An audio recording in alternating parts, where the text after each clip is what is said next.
Alors ce spectacle il est un petit peu différent des précédents parce que les trois précédents, enfin qui sont un peu bébés quoi, il y a Une étoile et moi qui était sur Judy Garland, il y a Padam Padam qui était sur Norbert Landsberg qui a écrit donc Padam Padam, les Grands Boulevards, etc., beaucoup pour Piaf, et puis Broadway Enchanté qui était sur la comédie musicale américaine. Et là, ça faisait quelque temps que j'avais envie de faire quelque chose qui ressemble plus à un personality show, comme disent les Anglais ou les Américains. Et donc quelque chose avec évidemment un fil conducteur, mais pas avec une histoire, avec une histoire de Norbert ou l'histoire de Judy, mais de vraiment être plus proche de tout ce qui me fait vibrer. Alors au départ je me disais c'est un petit peu, j'ai pas du tout envie de raconter ma vie, ça n'a pas grand intérêt, mais par contre d'aller au plus près des choses qui m'enthousiasment dans la vie et d'essayer de les partager au maximum. Et donc je suis partie du temps et j'ai commencé à dérouler avec des chansons que j'aimais. Alors je ne pouvais pas m'éloigner de la comédie musicale parce que c'est vraiment ce que je préfère. Il y avait un petit peu aussi la musique yiddish. Moi je chante avec un groupe de musique yiddish. Je n'avais pas trop mis dans les spectacles précédents et là je me suis dit tiens, il y a quand même un ou deux endroits où je pourrais faire ça. Et puis la chanson française, et j'ai eu aussi envie d'écrire ou de faire écrire des chansons. C'est-à-dire d'avoir des chansons qui sont connues de tout le monde, qu'on va réinterpréter à notre sauce, avec respect, mais avec aussi notre parti pris. Et puis des chansons qui n'existent pas, qui ont été écrites ou par mes soins ou par Stéphane Laporte par exemple, qui m'a aussi aidé à écrire tout le fil conducteur. Parce que j'avais envie, même s'il n'y a pas, on ne raconte pas l'histoire de quelqu'un ou de quelque chose, j'avais envie que ce soit quand même riche au niveau de l'écriture, que ce soit pas juste je chante une chanson, je dis 3 mots sur la chanson et j'en chante une autre, ça m'amusait pas trop. Ce projet il est à la fois il est presque plus excitant que les autres parce que c'est un grand inconnu.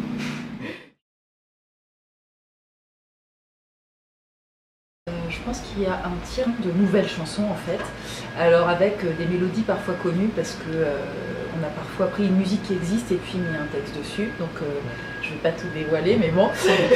Et sinon il y a 2 tiers de choses qui sont connues des gens mais parfois adaptées. Alors pareil, il y a des chansons américaines que j'ai fait adapter, parfois, enfin je suis pas toujours pour de la manière dont certaines chansons en anglais sonnent en français. Mais il se trouve que j'ai quand même Stéphane Laporte qui est un garçon qui fait un travail remarquable, qui a adapté certaines choses, donc ça sonne merveilleusement. Et puis j'ai fait arranger pour la première fois, parce que je travaille avec Cyril Laine depuis pratiquement 6 ans. Et là, il était très occupé avec mon programme avec orchestre, le pauvre. Donc j'ai dû réfléchir à quelqu'un d'autre. Et j'étais très angoissée, je me disais mais à qui je vais faire appel? Et en fait, j'ai trouvé Thierry Boulanger, qui est quelqu'un qui travaille depuis, qui a fait énormément d'arrangements, qui travaille à la fois pour des chanteuses lyriques et puis pour des comédies musicales, qui a fait des musiques de films. Enfin, le type est extraordinaire.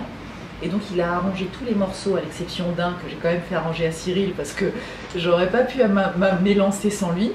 Et puis, mais du coup ça veut dire qu'il y a des morceaux qui sont très connus du public français. Il y a quelques Nougaro, quelques Aznavour qu'il a arrangé, enfin avec mon impulse, mais c'est vraiment lui qui l'a fait. Voilà, à notre manière, à notre sauce. Toujours avec respect, parce qu'on n'est pas là, enfin ça a été créé avant, c'est magnifique, on n'est pas là pour réinventer.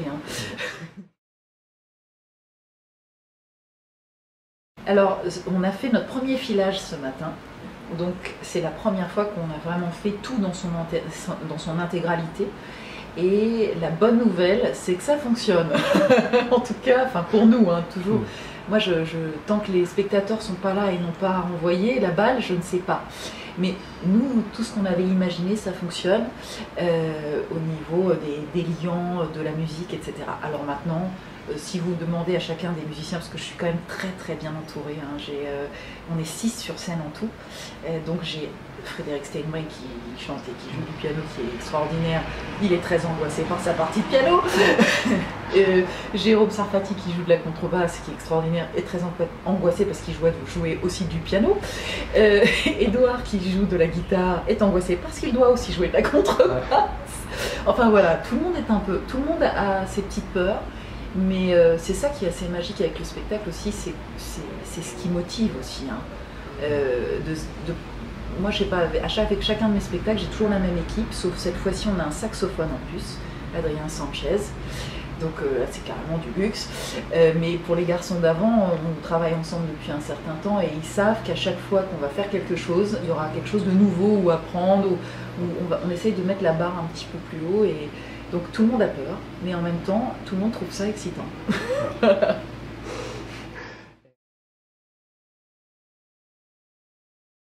En fait, j'ai toujours très peur et j'ai l'impression que plus je grandis, plus j'ai peur. Donc ça, on va dire que c'est complètement indépendant du spectacle. Par contre, c'est vrai que ça me faisait très peur de faire quelque chose encore plus personnel. Je considère les spectacles précédents comme très personnels, mais celui-là, on va dire qu'il l'est encore plus. Et j'avais envie, parce que ça a déjà été dans les spectacles précédents, d'aller aussi plus dans les extrêmes, c'est-à-dire que ce soit beaucoup plus comique, parfois beaucoup plus dramatique, d'aller étirer les extrêmes. Et donc c'est vrai que ça fait un petit peu plus peur.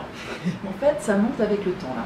On répète et parfois je me dis c'est excitant, c'est génial, et après le lendemain je me dis oh bah alors mon Dieu, mais qu'est-ce qui va se passer? Bon voilà, ça s'appelle la confection d'un spectacle. On passe par des moments d'euphorie puis des moments de doute, et ça va être comme ça jusqu'à ce qu'on rencontre le public.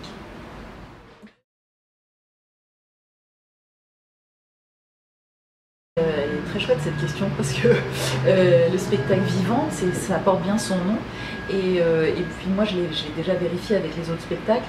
Parfois on a des certitudes et puis on les soumet au public et il y a 2-3 choses qui passent pas. Et parfois on ne sait pas pourquoi. Alors parfois c'est parce qu'on l'a pas très bien fait la première fois et donc il faut améliorer dès la seconde évidemment. Et parfois c'est tout simplement parce qu'on n'a pas été suffisamment clair, ou il y a un petit truc. Et donc il faut pouvoir changer. Et moi ça aussi c'est un truc sur lequel j'insiste avec les gens avec lesquels je travaille. Spectacle vivant, ça veut dire que ça doit pouvoir bouger. Si jamais ça ne fonctionne pas, on doit pouvoir couper de mesures, rajouter quelque chose. Il faut que ça soit vivant. Et puis de toute façon, chaque public est différent. Donc je trouve que ce n'est jamais le même spectacle d'un public à un autre. Ça bouge en permanence, et c'est ça qui est riche aussi, hein.